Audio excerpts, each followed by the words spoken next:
Olha só, o nosso planeta tem dois extremos, né? O Ártico, lá no norte, e a Antártica, lá no sul. Mas o curioso é que eles são tratados de jeitos completamente diferentes. Tipo, um deles é uma verdadeira corrida por recursos, sabe? E o outro? Bom, o outro é praticamente intocável. Então, vamos lá entender isso direito. Por que essa diferença tão gritante no tratamento desses dois lugares congelados? Pois é, essa é a grande pergunta que a gente vai responder agora. Para a gente entender por que as regras são diferentes, a gente precisa primeiro entender os lugares em si. Porque assim, à primeira vista, o Ártico e a Antártica parecem a mesma coisa, né? Só gelo. Mas, na real, eles são mundos à parte.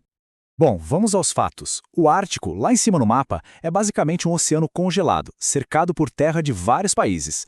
Agora, a Antártica, lá embaixo, é o oposto. É um continente de verdade, uma massa de terra gigante, coberta por uma camada de gelo absurda.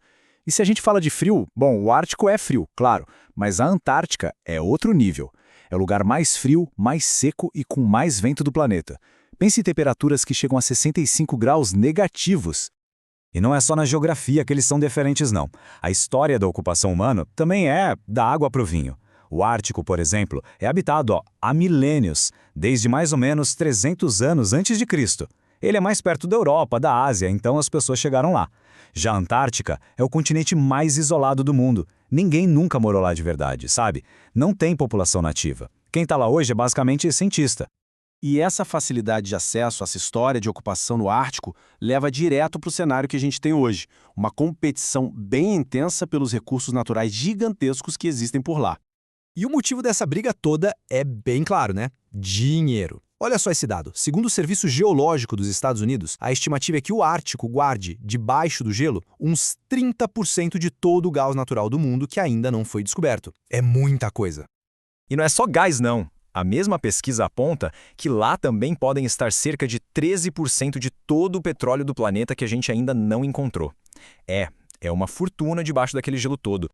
Com tanto em jogo assim, claro que a disputa é pesada. Países como a Rússia, que controla quase metade do território, os Estados Unidos, Noruega, todos eles estão lá, de olho, explorando a área. Para ter uma ideia, em 2018 a Noruega liberou 11 novas licenças para procurar petróleo e gás. O problema disso tudo? Aquele ecossistema é super frágil. Qualquer vazamento de petróleo ali seria uma catástrofe ambiental sem precedentes. Ok, agora vamos fazer uma viagem para o outro lado do planeta. Vamos para a Antártica, porque lá a história foi completamente outra. Vamos entender o que salvou o Polo Sul de virar esse mesmo campo de disputa. Porque, veja bem, a Antártica também tem um potencial de recursos gigante. Fala-se em petróleo, ouro, até diamantes. Então, por que lá não virou essa briga toda igual ao Ártico? O que foi que aconteceu de diferente? A resposta para isso está num momento bem específico da nossa história. Pensa só, depois da Segunda Guerra Mundial, o mundo estava um barril de pólvora. E aí começaram a surgir as notícias sobre as possíveis riquezas da Antártica. A tensão começou a subir. Para evitar uma nova guerra por território, as maiores potências da época fizeram algo inédito. Em 1959, elas sentaram e assinaram o Tratado da Antártica. E o Brasil, um tempo depois, em 75, também entrou nesse acordo. E o que esse tratado fez foi simplesmente revolucionário.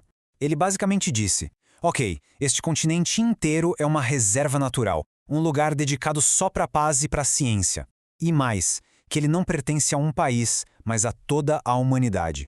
As regras do tratado são bem diretas. Primeiro, nada de atividade militar. É uma zona de paz. Segundo, liberdade total para a pesquisa científica. Terceiro, o meio ambiente tem que ser protegido a todo custo. E o ponto-chave, o mais importante de todos, todas as disputas por quem seria o dono de qual pedaço de terra foram suspensas, congeladas. Na prática, isso quer dizer que ninguém é dono da Antártica. E olha, esse tratado não foi só uma coisa bonita no papel, não. Ele realmente mudou o destino do continente. Ele transformou a Antártica no que ela é hoje, o maior laboratório a céu aberto do mundo. Tem uma parte do texto do tratado que resume tudo isso de uma forma perfeita. A ideia ali é de que é do interesse de todo mundo, da humanidade inteira, que a Antártica seja usada para sempre, só para fins pacíficos. É uma visão de cooperação global, sabe? Muito poderosa.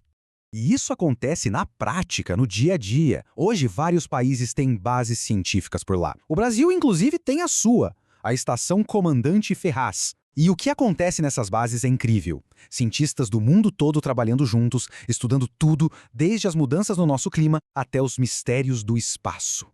E é aí que a gente chega no grande final dessa história. Dois polos que parecem tão iguais, mas que seguiram caminhos completamente opostos. Tudo por causa da história e de uma decisão de cooperar.